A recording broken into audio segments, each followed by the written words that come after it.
You gotta be careful. You snoop around and find pet names and positions, and then I'm just. I be cracking myself up sometime, but you guys know what I'm talking about. You gotta be careful. We're grown.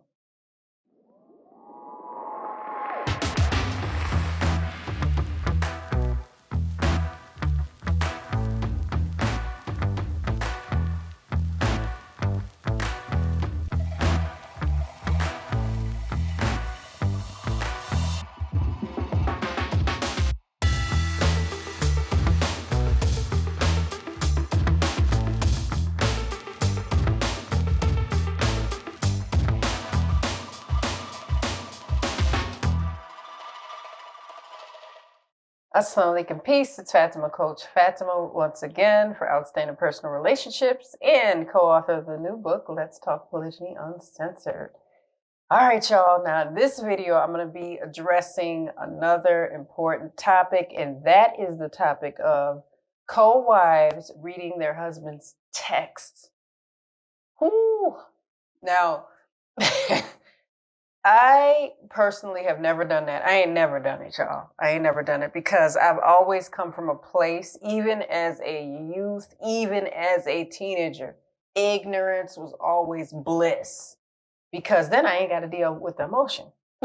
So it was really a defense mechanism growing up. It was really, I think even as a child and as a young adult, I was afraid of my emotions. I didn't know what I was going to do if I found out something devastating. I didn't know I was going to go overboard. I think that's a lot of the reason why I never got into drugs, alcohol. I never smoked weed. I never drank hard liquor. When I wasn't Muslim, I had a drink that was so weak once in a club. This was random, but once in a club that the bartender made fun of me. He said, "Yeah, you might as well have a cup of orange juice." I mean, well, then fine then. Then that's my jam. Then that's what I drank, and I ain't drunk because I had to drive home, and then my grandmother would have killed me. Anywho, you better not come in her house drunk, and I've never been. So I know that was a defense mechanism, and I know that it hurt me in the long run because to not know certain stuff, you need to know certain stuff. You need to be aware. You need to get clarity. You need to be grown. So as I got older, I understand the value of not being ignorant on so many things. But one thing I will tell you that I've never done, I've never read Coach Nazir's text to Coach Nyla. I'm going to tell you why. The reason I have not done that is because, and I stress I because I'm talking about me, because some people will be like, well, she must have read them then, and she said I all rough with her chest. No. Coach Nyla, I say one of her beautiful attributes is that I don't care how good or bad it is. I don't care how strong or how weak she's ever felt. She's always been able to tell her truth and her experience. I like to say my experience because my experience is different from other people's experiences. So she's able to do that, and maybe she'll talk about that in one of her videos, or me and her could probably talk about it together, to be honest. But I've never done it because I look at their relationship and their marriage as I would someone that I'm close friends with and her husband. I'll be like, that ain't my business. Just because we're married to the same man, that doesn't mean that I get all access to his business. I don't want to know all of his business. I don't want to rent space in my head to know all his business. I don't want to know all his trauma. I don't want to know. I want to know what affects our family as a whole, what affects me, what affects our relationship directly, our children, whether they be bonus babies, aka stepchildren, or my own children through biology. If it is affecting them, then of course I'd want to know because I want to know where I can help or be of support. They're children.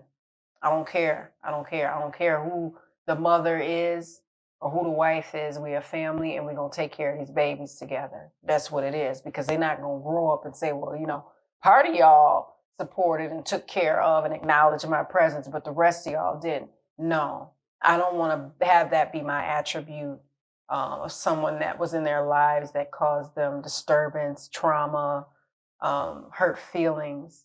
I don't want to be that person for them. They're going to grow up one day, God willing, inshallah, and be grown men and women with memories. So I want to be a good influence and a positive force in their lives, no matter how hard it was in the beginning. So I don't want to get all off into that, but I just had to say that for clarification. I like clarity, and I like offering it. I like receiving it. Because then healing's there and so is hope. So I love clarity. It ain't always easy to get it, but I'm just saying. Anywho, I do treat it as a relationship that has its areas that are not accessible to me. And I think that there's wisdom there, because then I would have the burden of heartbreak. I'd have the burden of knowing too much. I'd have the burden. It would be a burden. It's not something that has been offered to me either. So I treat and I support their marriage as my co-wife supports mine. Even if she didn't, it's not my job to be snooping around and trying to figure out what's going on in their lives. I got so much going on in my own. It's not for me to do. It's not for me to have. It's not for me to possess. It's not for me to be knowledgeable about. It's not for me to sit up and have that in my head all the time, because it's going to whip you. Because you go looking in phones, you go trying to figure out stuff, you're going to find something you don't want to see. I love you or whatever, pet names or whatever. Careful.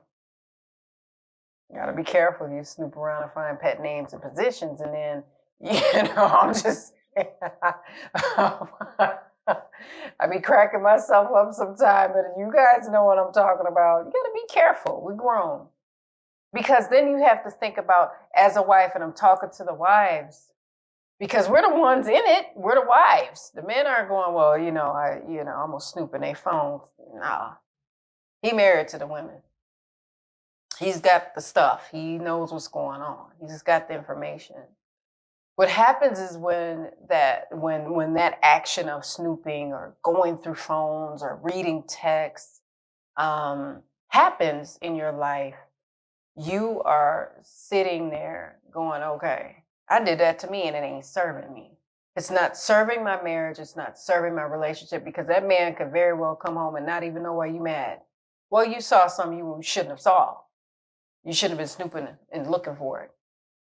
So when I treat their marriage with the same respect that I treat now I've got some friends that have been with me for 20 plus years. They know me. They know me on camera. They know off camera. They know this is me.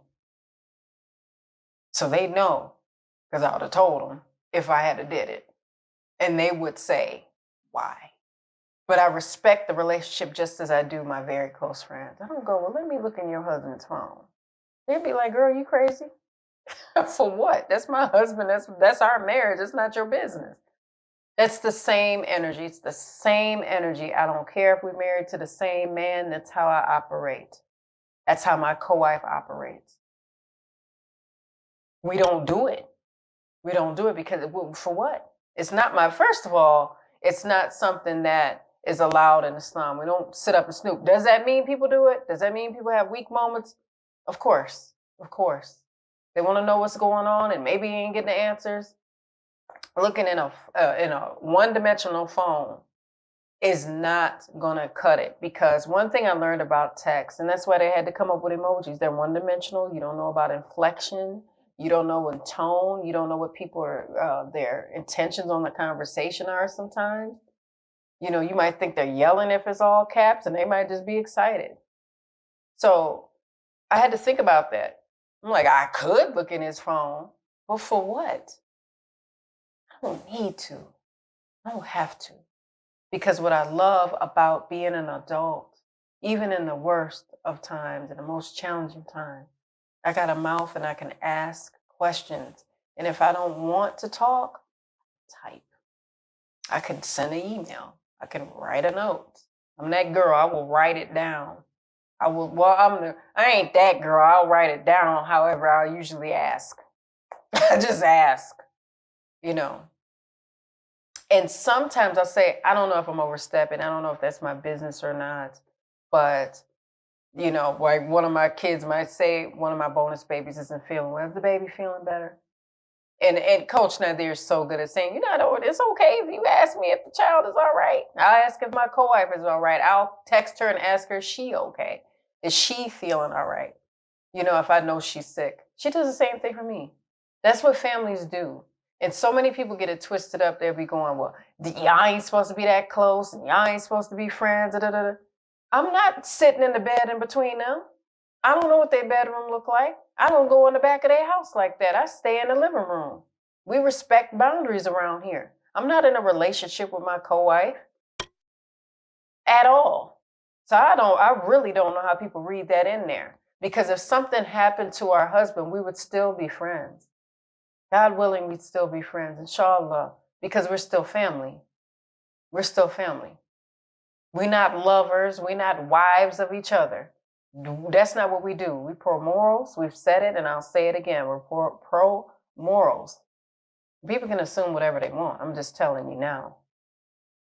So, and that's for that energy. That's not for my supporters, our supporters, but I just wanted for clarification. That ain't what this is. But let's please be grown and not be children and really just create these really healthy boundaries. These boundaries are set in place for the health of our hearts, our minds, our spirituality, our connections with our spouse or spouses. In the men's case, if they have more than one wife, let's create these boundaries. They protect us. They protect how we feel. They protect how we grow. They protect our intentions. They protect the people we love. When they create boundaries too, protects us, and everybody's under protection. When we feel like we're unprotected, that's when it can go left. That's when it can be really difficult. So yes, creating healthy boundaries matters. So in the comments, put healthy boundaries. For those of you that made it this far in the video, I hope that sometimes I like talking to you all the time, but sometimes when I do talk to you all, I want to say so much to you in one video and it can't hold it. But I'll get scattered and all over the place sometimes. That's all right. just follow the breadcrumbs. Anywho, I'm going to leave you guys with some GLC, but before I do, make sure you comment, like, subscribe. Follow us on our social media platforms. On IG, we're Outstanding Relationships, and on YouTube and Facebook, we're Outstanding Personal Relationships. I'm going to leave you with that GLC that I promised you. Make sure you're growing intentionally, loving fearlessly, and connecting on a higher level every single day. I'm Coach Fatimah. I will see you all in the next one, inshallah. Assalamu alaikum. Peace. Here are 3 ways Outstanding Personal Relationships can help you. Make sure you guys are following us on our social medias at Outstanding Personal Relationships on YouTube and Facebook, and on IG at Outstanding Relationships. And make sure you sign up for our email list. And you can actually email us at support@Outstanding Personal Relationships, where you will get updates on our new book, Let's Talk Polygyny Uncensored, as well as exclusive access to our lives and bonuses. Absolutely. If you're looking for more polygyny education, make sure you visit polygamymasterclass.com. Now, if you're looking for coaching or counseling with either Coach Fatimah or Coach Nyla, you can find them at. Make sure you visit me at CoachFatimah.com. And myself at CoachNyla.com. That's how we can help you. Assalamu alaikum. Peace.